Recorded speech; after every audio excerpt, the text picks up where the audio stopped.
Pour cette étape 10, de nouveau petit retour à la politique, puisque nous sommes à présent devant l'Assemblée nationale.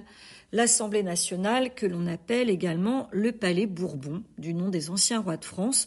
Donc l'Assemblée nationale, on le rappelle, c'est ce qu'on a vu tout à l'heure, on a vu le Sénat, donc les deux ensemble, c'est le Parlement de la Ve République. L'Assemblée nationale a un rôle un petit peu plus fort encore que le Sénat. Son rôle est de débattre, de proposer, d'amender et de voter les lois, de contrôler l'action du gouvernement, et elle a le pouvoir de forcer la démission du gouvernement par le vote d'une motion de censure. Donc cette assemblée siège au Palais Bourbon et depuis 1986, donc elle compte 577 membres que l'on appelle des députés.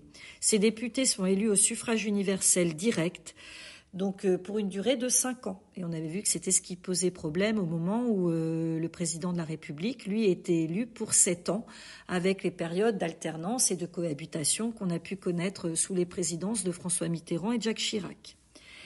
En ce moment, depuis la 15e législature, c'est-à-dire la 15e fois qu'on élit des députés depuis les débuts de la Ve République, en 2017, donc le groupe majoritaire à l'Assemblée, c'est celui de la République En Marche, et le président de l'Assemblée nationale, c'est Richard Ferrand, depuis septembre 2018.